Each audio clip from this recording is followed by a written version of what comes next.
Hey YouTube, how's it going? Well, I'll tell you what, going pretty good.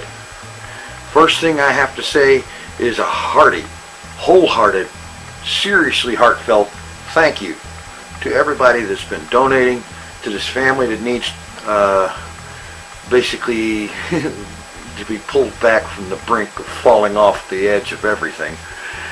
There's been some donations come in, and y'all are giving these people a lifeline of hope, where just a few days ago there was no hope left at all, because everything that could be done had been done, and there just wasn't nothing happening.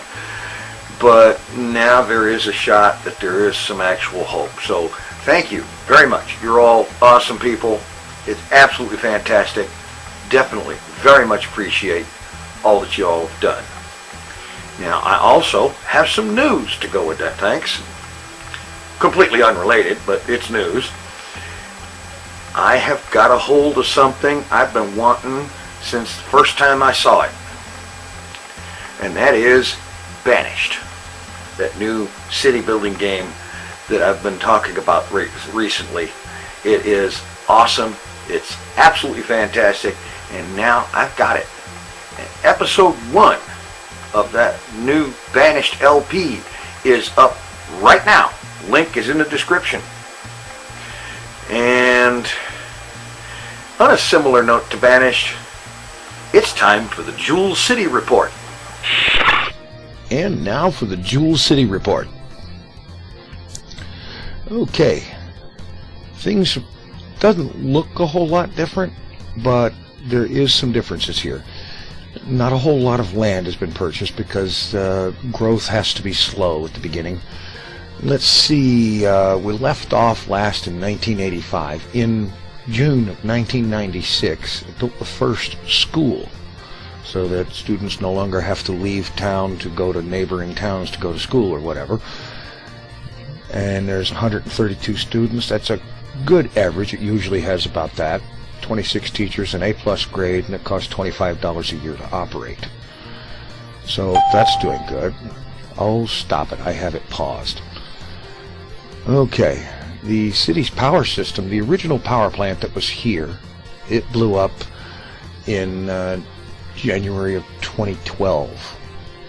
Since then, I've been relying exclusively on wind power. There are 23 wind generators with a maximum output of 92 megawatts.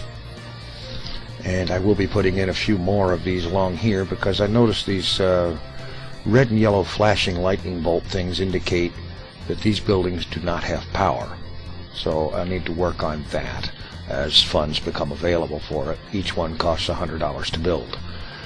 Okay, in August of 2012, I built a library here on the site of the old power plant. It's about averaging about 146 in attendance using the library. There are currently 7,400 books. It has an A+ grade, so that's doing good there. And then also in March of 2021, I built a marina here, also partially on the site of the old power plant. 17 boats. That all these things have contributed to the city's population growth by making the city more attractive to people to come here. And then in January of 2035, I built a college, and it's doing pretty good too. It's increased the overall educational quotient in the city, and this has helped productivity and so on. Then finally in March of 2046, I built 2 bus stations. I built one here next to the library and another one over here. There's 2 bus stations. They have 8 buses, about an average of 122 passengers a day. That did a lot of good for the traffic flow. See here, there's 44 cars a minute along the street around here, up to 55, and it was actually going anywhere from up to as high as 60 or 70 cars a minute. And the bus stations have helped alleviate that traffic flow problem. Okay, let's see. The budget is a tight balancing act still. The police and fire are getting $45 a year. Education is getting everything it asks for, as is transportation, just to make sure everything is working. Because if you give transportation anything less than exactly what they want, 100%, then you find yourself with the roads coming apart quickly and badly. So, in the neighborhood of 314 income coming in, with 45 out for police and fire each, 125 for education, 55 for road maintenance, transportation, and so on. Estimating end-of-year funds about 126. Estimated cash flow roughly $45 income per year, but that's going to grow. Let's see. Overall city information. Population 2,480. Neighboring towns 894, 1115, 1453, and 2191. Most of the population is in the 20 to 50-year-old bracket. Overall health is good, living as long as 80 years.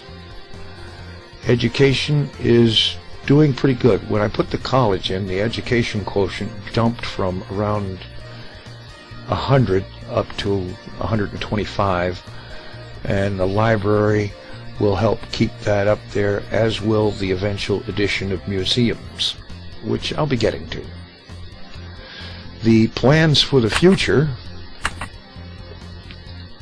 are to continue building laterally along this edge of the city, this way, until I get to this corner, when I'll be turning up here, and to about down here somewhere, where I'll come back here and come up, and it will just continue in a spiral going inward.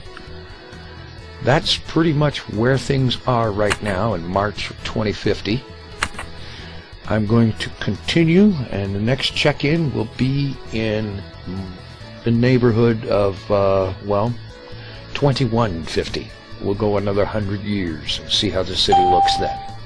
Stop it, I said this thing is paused. Anyway, that's the Jool City Report, brought to you by Belch Fire Auto. Well, there you have it. The status of Jool City. I'm going to run another 100 years before the next update, and we'll see if we can't get Jool City into a really growing situation. It's a little slow on the start, but once it gets rolling, it gets growing pretty good. That's it for today. Thanks for watching. Take it easy. I'm out of here.